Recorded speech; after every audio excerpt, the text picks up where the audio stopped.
আসসালামু আলাইকুম। আজ আমরা তামাদি আইন 1908 সালের যে বেয়ার একটা আছে ওইটা অনুযায়ী ধারাগুলো দেখে যাব। বারবার শোনার ফলে আপনাদের উপকার হবে আশা করছি। সামনে রিটেন পরীক্ষা আছে এবং প্রিলি রিটেন দুইটার জন্যই প্লাস ভাইবার সবগুলোর জন্যই আসলে ধারা মেইন যে শিরোনামগুলো এগুলো আমাদের জানা খুবই দরকার। এতে সহজে সব কিছু মনে রাখা যায় এবং সহজ উত্তর করা যাবে ইনশাল্লাহ। তো প্রথমে হচ্ছে পার্ট 1। পার্ট 1-এ আছে সেকশন 1 এবং 2।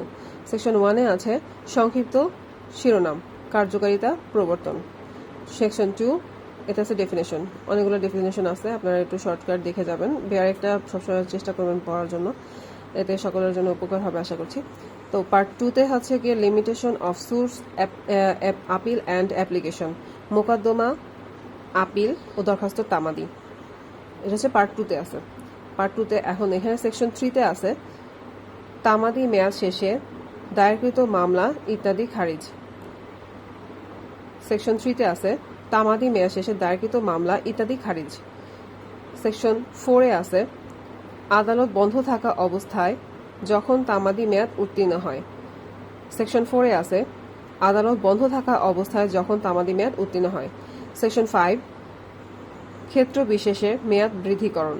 সেকশন 5-এ আছে ক্ষেত্র বিশেষে মেয়াদ বৃদ্ধি পাবে। Section 6 limitation legal liability legal disability, বৈধ অপারগতা। এটা কিন্তু খুব ইম্পর্টেন্ট। সেকশন 6 বৈধ অপারগতা।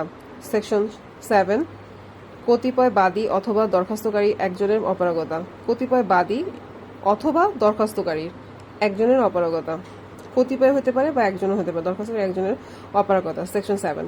সেকশন 8 স্পেশাল এক্সেপশনস, বিশেষ ব্যতিক্রম। তাহলে বিশেষ ব্যতিক্রম কি? এখানে অগ্রগরের কথা বলা হয়ে থাকে সাধারণত সেকশন 8-এ। 9-এ কি আছে? সময়ের অবিরাম চলন, continuous running of time. Section 9 সময়ের অবিরাম চলন। Section 10 suit against express trustee or their representatives, প্রকাশ্য ওসি বা তাদের প্রতিনিধির বিরুদ্ধে মামলা। সেকশন 10-এ কি বলছে? প্রকাশ্য ওসি বা তাদের প্রতিনিধিদের বিরুদ্ধে মামলা। সেকশন 11 এখানে বলা হচ্ছে বৈদেশিক চুক্তির উপর মামলা। সেকশন 11 বৈদেশিক চুক্তির উপর মামলা। পার্ট 3 তামাদির মেয়াদ গণনা। তামাদির মেয়াদ গণনা এটা শুরু হবে সেকশন 12 থেকে। সেকশন 12 আইনানুগত কার্যধারায় যেই পরিমাণ সময় গণনা হতে বাদ দিতে হবে।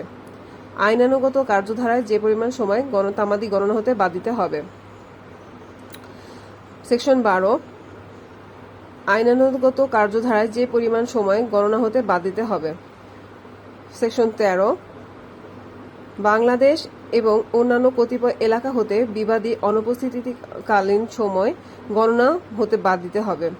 সেকশন 13 বাংলাদেশ এবং অন্যান্য কতিপয় এলাকায় হতে বিবাদীর এটা একটু খেয়াল রাখতে হবে, এটা কিন্তু বিবাদীর কথা বলা হয়েছে। বিবাদীর অনুপস্থিতির সময় গণনা হতে বাদ যাবে।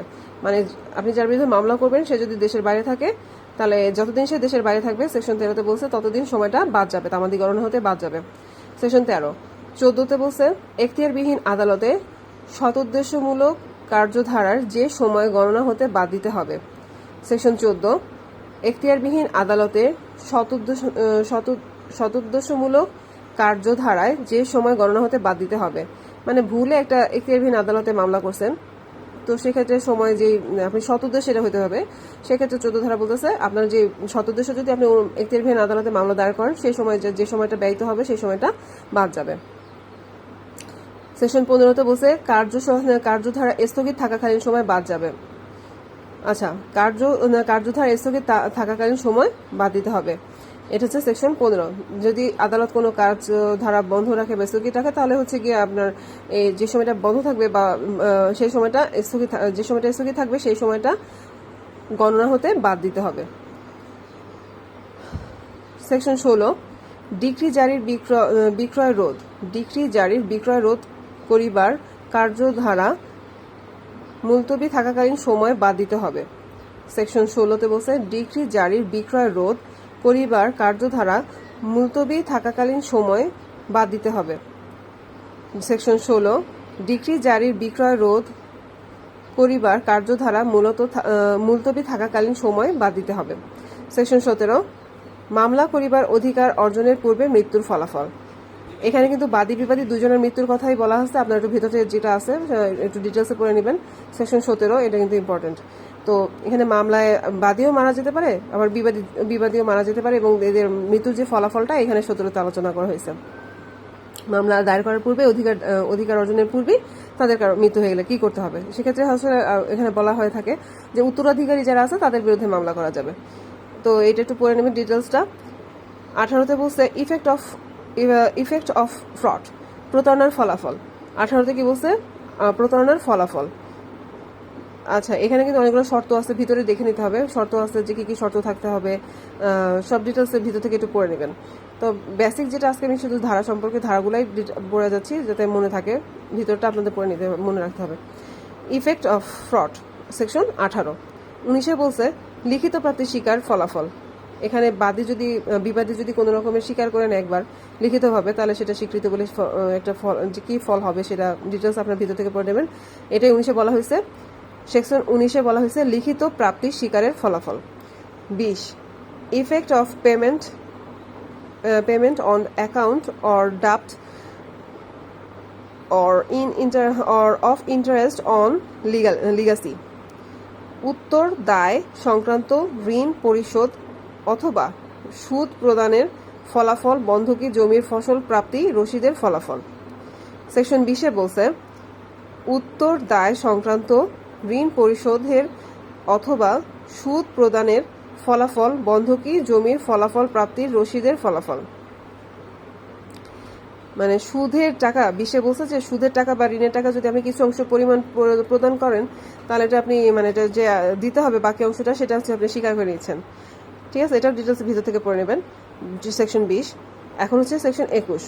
সেকশন 21 বলছে অক্ষম ব্যক্তির প্রতিনিধি যৌথ চুক্তিকারী প্রভৃতি একজন কর্তৃক স্বীকৃতি বা অর্থ প্রদান।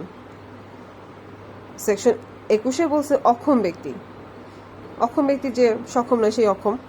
তো অক্ষম ব্যক্তির প্রতিনিধি যৌথ চুক্তিকারী প্রভৃতি একজন কর্তৃক স্বীকৃতি বা অর্থ প্রদান। সেকশন 22 বলছে নতুন বাদী বা বিবাদীকে কাহারো স্থলাভিষিক্ত বা পক্ষভুক্তির ফলাফল। নতুন বাদী বা বিবাদী হয়েছে সেগুলো তাদেরকে কি করতে হবে? পক্ষভুক্তি অথবা পক্ষভুক্তির ফলাফল। এটা সেকশন 22। সেকশন 23 বলতেছে অবিরাম চুক্তি ভঙ্গ বা অন্যায় করা। একই কাজ যে বারবার করতেছে, যতবার করবে ততবার থেকে তামাদি গণনা শুরু হবে। ঠিক আছে, তো এখানে 23 বলা হচ্ছে অবিরাম চুক্তির ফলাফল বা অন্যায় করা।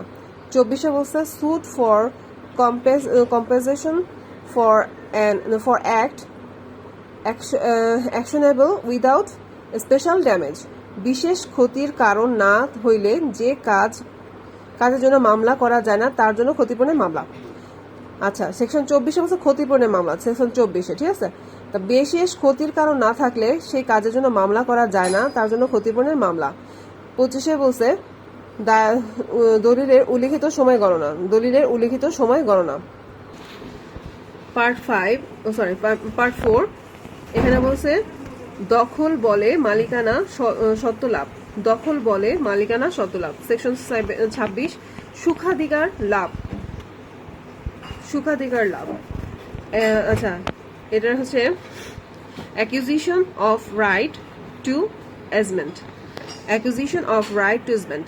26 বলা হয়েছে সুখাধিকার অর্জন। 27 হচ্ছে গিয়া পার্শ্ববর্তী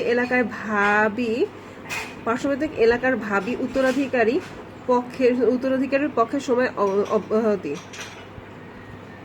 সেকশন 27 কি বলছে পার্শ্ববর্তী এলাকার ভাবী, এইভাবে কিন্তু সেই ভাবী না, যাই হোক ভাবী উত্তরাধিকারীর পক্ষে সময়ের অব্যাহতি।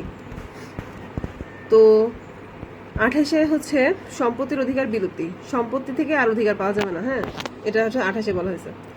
তো সেকশন 5 বলা হয়েছে সংরক্ষণ এবং বাতিল। এটা হচ্ছে গিয়ে সেভিংস। 29 সেকশন 29 হচ্ছে গিয়ে সেভিংস। আর এরপর হচ্ছে গিয়ে আর্টিকেল আছে, এটা আমরা তো জানি সকলেই যে শিডিউল 1-এ 1 থেকে 183 পর্যন্ত একটা আছে, আর্টিকেলগুলো আছে। তো এগুলো সব দেখে নেবেন। ধন্যবাদ সবাইকে। আসসালামু আলাইকুম।